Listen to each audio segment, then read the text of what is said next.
Hello and welcome back to another episode of Europa Universalis IV as we continue our game with Russia. This will be the last of the post-commentary sessions. Uh, from now on, we should be able, it shouldn't happen again. And this was the last episode of my recording session, And so after this, we will be back on... we'll be back to normal, so that's good. We just won a war against Crimea. I kind of forgot to take that land over there, Japan. They were in the war because they are in the coalition. We declared war upon Crimea, the Ottomans joined, and by the Ottomans, when the Ottomans joined, we would be able to make separate pieces with different members of the coalition. I kind of forgot about it while I was playing, and yep. We paid the price. Austria, as you can see, is getting kind of big. The Netherlands actually formed. Austria is not the emperor, Frankfurt is. That makes sense because Austria is on a rampaging spree inside the HRE, so it's only natural for the HRE states to hate them. So we are also in the process of annexing Kazakh. This is still 1.1, by the way. 1.2.2 was just released today. There are actually a couple of good changes, namely the aggressive expansion that your vassals take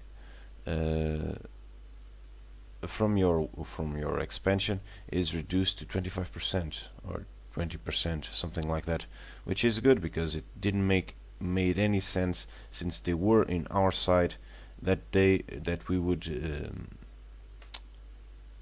take a bigger hit to our relations than we already do. Alright, so we want to try and annex that Livonian Order. That's the blob in our sea of vassals that I really want to take care of. And yep, agricultural revolution. Let's see where Smolensk is. Let's pick it. 4 base stacks, 412 manpower. No manpower buildings whatsoever have been built for now, so let's grab that, and there you go. That was good. That is good. So we have more manpower. We have our army maintenance all the way to the top. We could probably build a couple of things, but Ottomans enter the coalition against us. Good luck with that. Let's improve relations over here. There are rivals. They consider us to be their rivals. Let's move to Beijing. Overseas expansion against Brunei. Let's invest the money. And speaking of investing the money, there is a rebellion there, so automatic rebel suppression. Let's hunt them down. Oh, and another change that they made in 1.2.2, again it was released today, it's that the battles are not as decisive as they were. In the previous episode you actually noticed that we defeated a pretty big stack of the Crimean soldiers. It was what, 30,000 maybe? I kind of forget. But I know it was kind of big, and that was actually good. That is the base manpower, and you can see there Smolensk is actually really high up there. So that is good.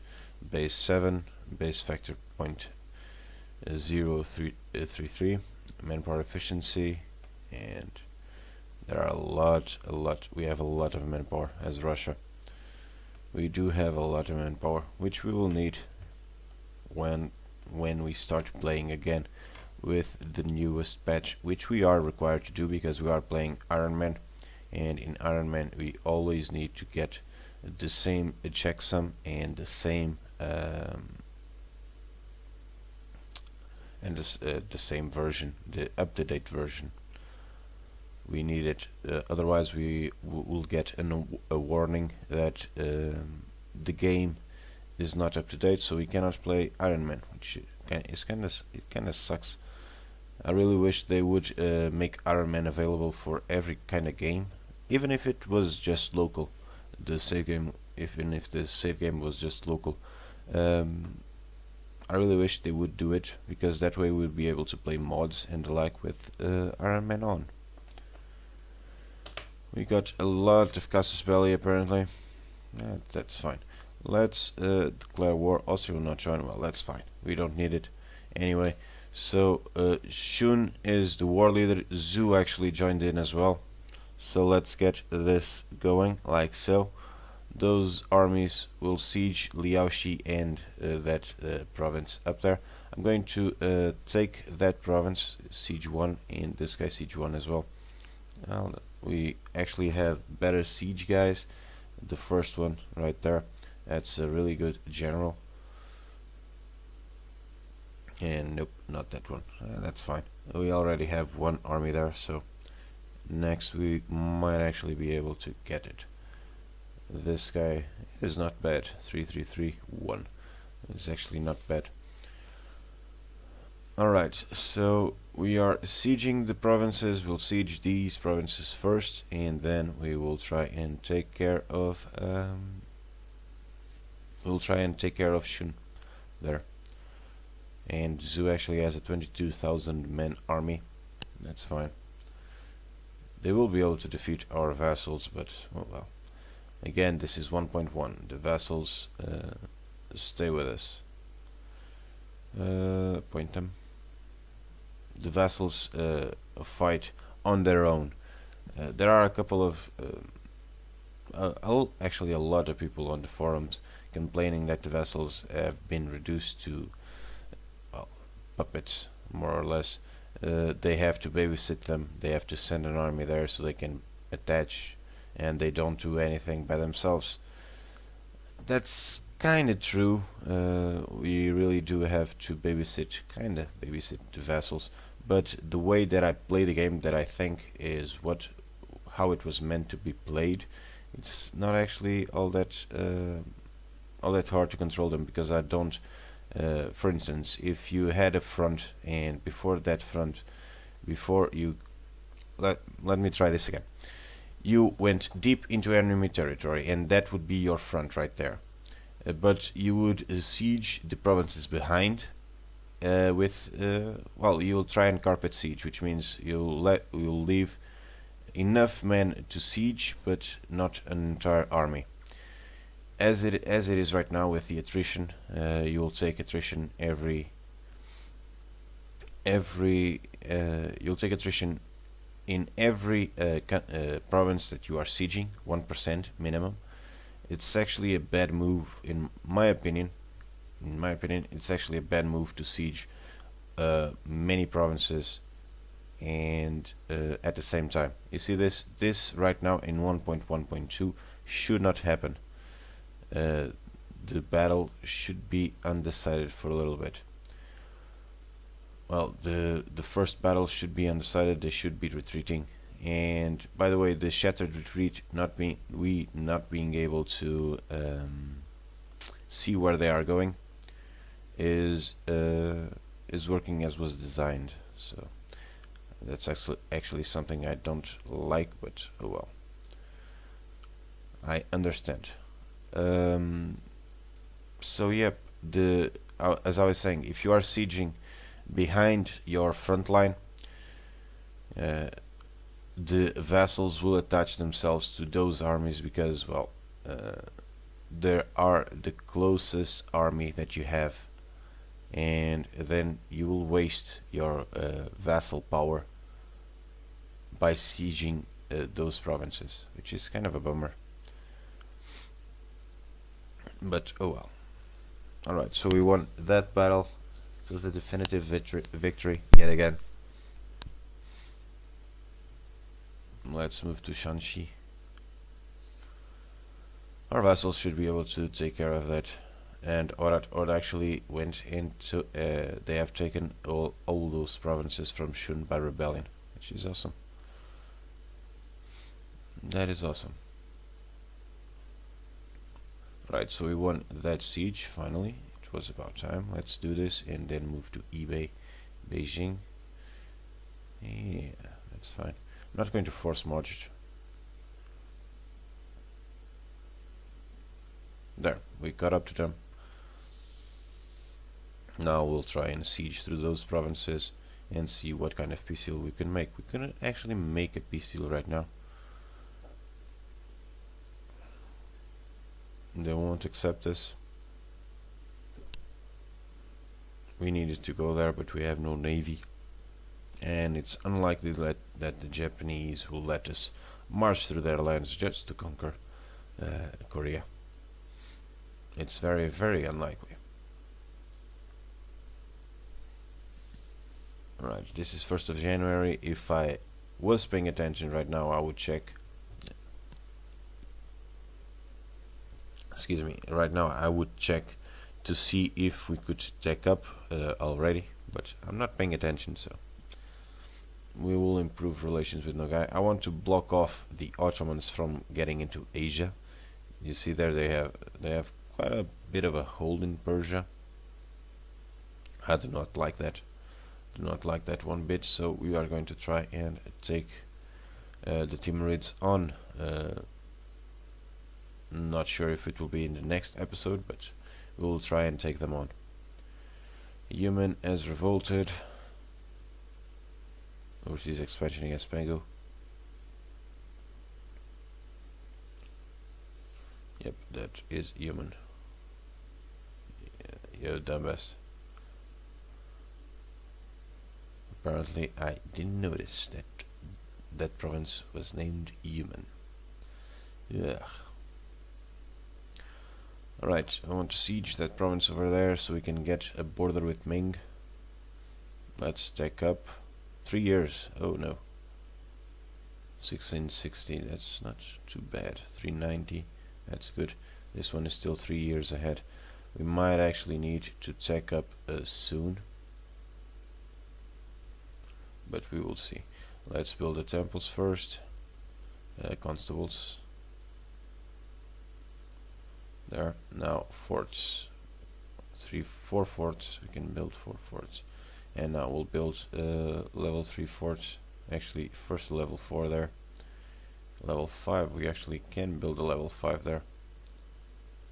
Post office. Yeah, sure. Let's build it.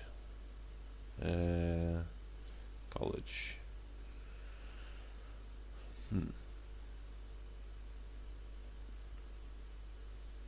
Important center of trade, yep.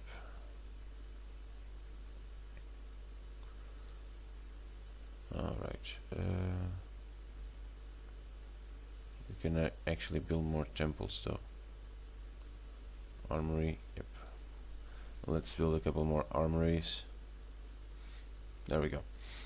Now we've burned through a lot of points and money. And we won another siege, which is up there. Let's move to Jinan.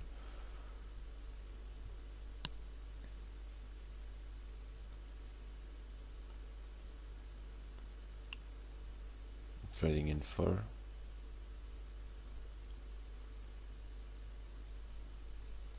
Another siege is finished. Let's move to Kham.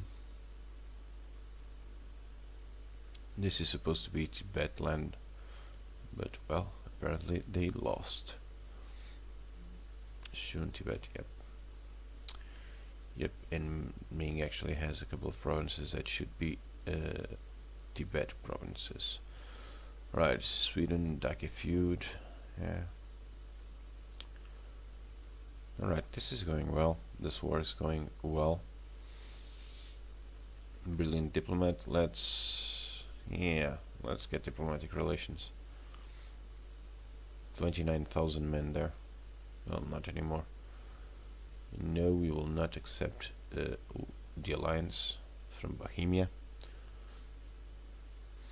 Let's move up. We will not catch them. We can force march though. So we won that battle over there. Now let's move there in force march as well. See if we can catch up to them. 12th, and these guys are 12th. Let's do this. Sweden entered the coalition against us, and Pomerania, which is in a personal union or vassal or something along those lines, actually joined in as well. Alliance suffered from Livonian Order. Nope. Let's move up. Really? Getting it. 6th, 8th, now 3. Alright, we can catch up to them. We will be crossing a river and probably into mountains. Well, not mountains, but a jungle. But, well, you see that. Let's select the army, take off the force march, and let's siege a couple more provinces, maybe. Well, we can just leave it there. Alright, so our vassal siege another province for us, that's good. I really want to take up, but 2 years. We can take up right now by, in virtue of our reducing ideas, cost reducing ideas, which is very good, and we actually did it.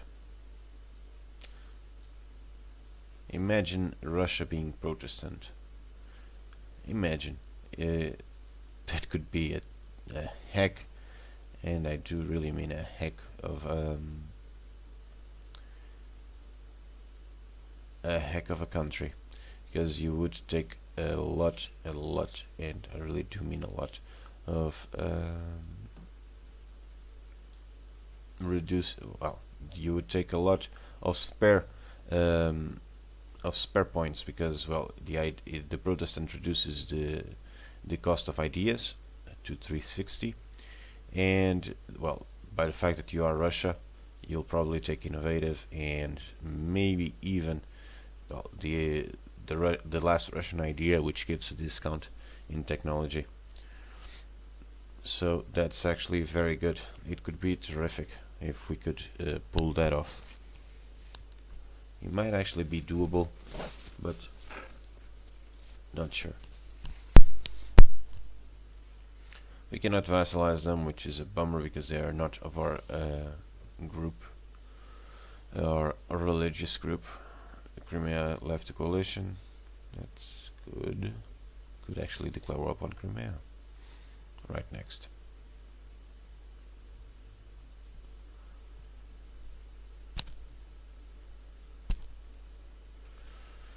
We are fighting a lot, and I do really mean a lot of wars right now, so this will probably come back to bite us in a few episodes.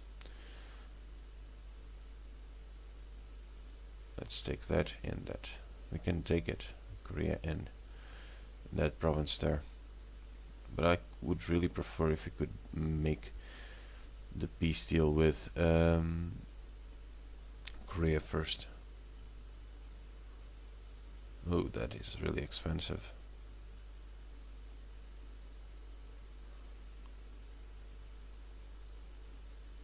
Yeah, 33%. That one is really expensive, and they would not accept all of that. They would accept this though,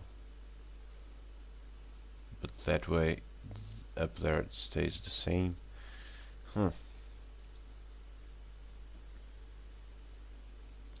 Well, we cannot make peace with these. Well, we can actually. Oh, good, we can.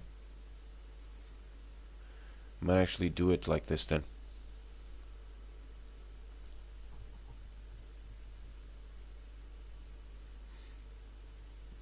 No treaties with Zoo, maybe. Russian vassal, they will not accept. They won't accept being vassals. Yep.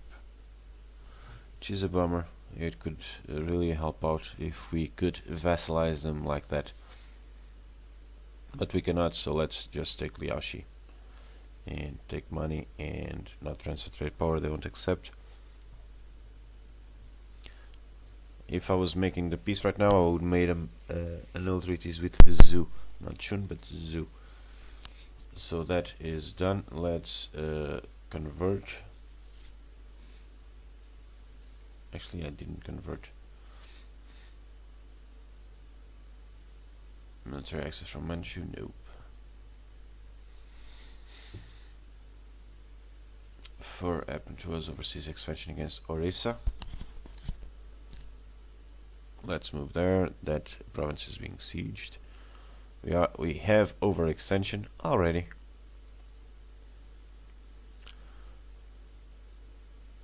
Nation of Sweden, defender of the Protestant faith.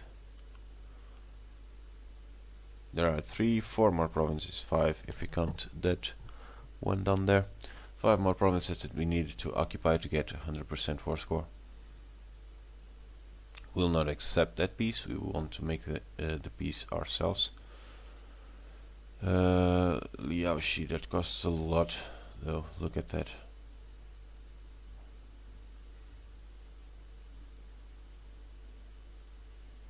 Shun considers that to be a core province, so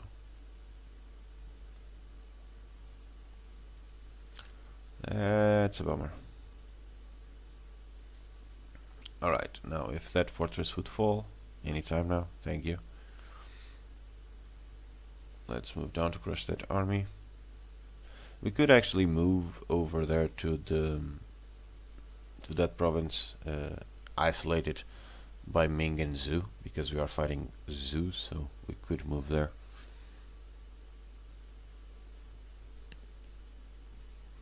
Really could. We could move there. Let's see what kind of peace deal would we be able to make. Not that one yet. That one is the one I want. I want that province, definitely, so this way we would, but those borders would be really, really ugly. Really, really, really ugly.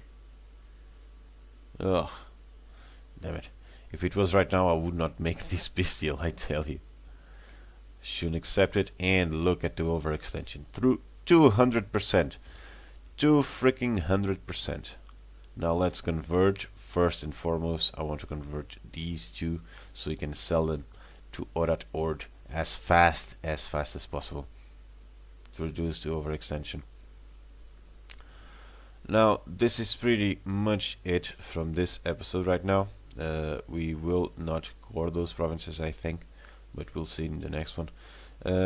Hopefully you guys enjoy this episode. I'm just putting our troops into place, just so that, well, we can actually have those troops in place and not worry about it. Ottomans left the coalition. Well, at least we have that.